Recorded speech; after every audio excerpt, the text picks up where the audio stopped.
MP board class 12 वाले सभी बच्चों का यहाँ पर वार्षिक परीक्षा 2026 के लिए मैं आपको अर्थशास्त्र विषय का पेपर बता रहा हूँ, जिसे आप सभी छात्रों को ध्यान से देखना है और अच्छे से याद कर लेना है। जितने भी छात्र इस वीडियो को देख रहे हैं तो चैनल को सब्सक्राइब जरूर कर लीजिए, क्योंकि मेरे द्वारा जो प्रश्न पत्र बताए जा रहे हैं परीक्षा में 100% पूछे जाएंगे और ऐसे ही क्वेश्चन पेपर में यहाँ पर आपको बता रहा हूँ, और जो कई बार परीक्षाओं में बने हैं और कई बार बनने वाले हैं। ऐसे प्रश्नों को मैं आपके समक्ष प्रस्तुत करूँगा।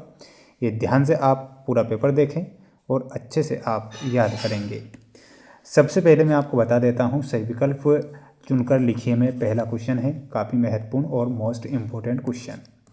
श्रम किसका उदाहरण होता है, प्रश्न आपसे पूछा जाएगा। ऑप्शन है स्थिर साधन का, मांग का, परिवर्तनशील साधन का या फिर पूर्ति का।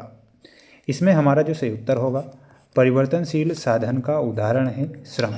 तो यहाँ पर आप लिखेंगे परिवर्तनशील साधन। उचित विकल्प हमें चुनना है, तो हमारा उचित विकल्प क्या होगा, इसमें आपको लिखना है आगम माइनस लागत जो होता है, ये एक उचित विकल्प है। तो इसमें आप ऑप्शन नंबर फर्स्ट करेंगे।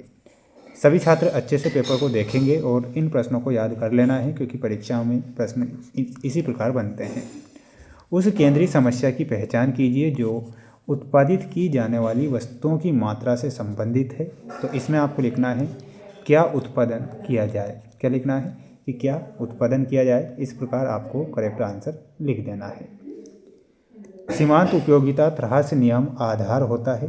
तो इसमें हमारा सही उत्तर क्या हो जाएगा, मूल्य निर्धारण का, उपभोक्ता की बचत का और मांग के नियम का। यानी कि आपको ऑप्शन नंबर डी करेक्ट करना रहेगा। उपभोक्ता के संतुलन का उदासीनता वक्र विश्लेषण आधारित है। तो इसमें आपको लिखना है क्रमवाचक उपयोगिता का। ठीक है, तो यहाँ पर आप क्रमवाचक उपयोगिता लिखेंगे। कीमत अनुपात पीएक्स पीवाई का ढाल सूचित करता है। तो ये सूचित करता है बजट रेखा का। तो इसमें आपको लिखना है बजट रेखा। ठीक है, तो ये ध्यान आपको रखना है। अगला क्वेश्चन मैं बता देता हूँ, जब सीमांत उपयोगिता शून्य होती है तब कुल उपयोगिता होती है। तो कुल उपयोगिता जो है वो स्थिर हो जाती है। इसमें आप लिखेंगे स्थिर। माय डियर फ्रेंड्स, बढ़ेंगे अगले प्रश्न की ओर। अगला प्रश्न ये रहा आपकी स्क्रीन के सामने, जिसमें आपको यहाँ पर रिक्त स्थान दिए गए हैं। औसत लागत वक्र का आकार आकृति का होता है। तो इसमें आप लिखेंगे यू आकृति का। पूर्ण प्रतियोगिता में एक फर्म कीमत होती है तो प्राइस होती है। तो इसमें आप लिखिएगा प्राइस। ठीक है, कर की मात्रा में वृद्धि होने पर पूर्ति घटती है। तो इसमें आपको लिखना है घटती। पूर्ति की लोच वस्तु की और पूर्ति की मात्रा में परिमाणात्मक गुणात्मक संबंध दर्शाती है।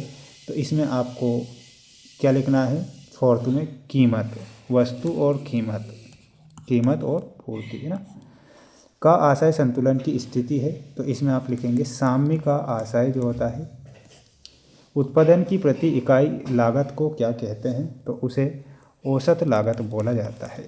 आपको लिखना है औसत लागत। ठीक है, ये आप स्क्रीनशॉट ले लीजिए अच्छे से और पढ़ लीजिए इन प्रश्नों को, क्योंकि ऐसे ही क्वेश्चन हैं जो कि परीक्षाओं में कई बार बने हैं और कई बार बनेंगे, है ना। रिपीटेड क्वेश्चन होते हैं प्रीवियस ईयर क्वेश्चन पेपर के भी। भारतीय अर्थव्यवस्था, तो भारतीय अर्थव्यवस्था में आपको मिलाना है मिश्रित अर्थव्यवस्था से। साधन की मांग में आपका सही उत्तर क्या हो जाएगा, व्युत्पन्न मांग। एनएनपी में हमारा सही उत्तर क्या हो जाएगा, शुद्ध राष्ट्रीय उत्पादन। ठीक है, और उत्पादक द्वारा यंत्रों का उपयोग में हमारा करेक्ट उत्तर क्या हो जाएगा, मध्यवर्ती वस्तुएं। बढ़ई द्वारा लकड़ी का उपयोग में आपको लिखना है अंतिम वस्तुएं। बचत में आपको रिसाव से मिला देना है। ठीक है, तो ये आपके यहाँ पर करेक्ट आंसर हो गए हैं, आप देख सकते हैं।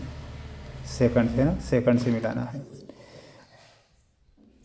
अगला प्रश्न है जिसमें आपको यहाँ पर सत्य सत्य वाले प्रश्न दिए गए हैं, ध्यान से आप देखें। पूर्ण रोजगार से अभिप्राय अर्थव्यवस्था में शून्य बेरोजगारी है। तो ये आपका असत्य होगा। जीएनपी एक राष्ट्रीय अवधारणा है। तो बिल्कुल आपको ये सत्य लिखना है। मुद्रा वह है जो मुद्रा का कार्य करे। भारत में 10 रुपये के सिक्के का वस्तुमान इसके मुद्रा मान से अधिक होता है। तो माय डियर फ्रेंड्स, फोर्थ में आपको गलत लिखना है, असत्य। वस्तु विनिमय प्रणाली में मूल्य का मापन बहुत कठिन होता है, तो ये सत्य होगा। बचत और विनियोग सदैव बराबर होते हैं, तो ये भी आपका क्या हो जाएगा, सत्य। गुणक और सीमांत उपभोग प्रवृत्ति में धनात्मक संबंध पाया जाता है, ये आपको असत्य लिखना है। ठीक है, तो ये आपके कुछ महत्वपूर्ण थे, मोस्ट इम्पोर्टेंट क्वेश्चन थे जो मैं यहाँ पर आपको बता रहा हूँ, और कई बार परीक्षा में ऐसे प्रश्न बने हैं। भुगतान संतुलन में किस प्रकार के सौदे शामिल किए जाते हैं, तो इसमें आपको लिखना है सभी लेन देन की वस्तुएं, सेवाएं और पूंजी। इसमें क्या लिखना है, सभी लेन देन की वस्तुएं शामिल होती है, सभी लेन देन की वस्तुएं। बचत और आय के बीच क्रियात्मक संबंध को क्या कहते हैं, तो उसे बचत फलन बोला जाता है। तो यहाँ पर आपको लिखना है बचत फलन। औसत उपभोग प्रवृत्ति और औसत बचत प्रवृत्ति का योग क्या होता है, तो इसमें आपको लिखना है 1 के बराबर, इस प्रकार ना। राजस्व घाटा की गणना किस प्रकार की जाती है, तो इसमें आपको लिखना है राजस्व घाटा बराबर कुल राजस्व व्यय माइनस कुल राजस्व प्राप्तियाँ।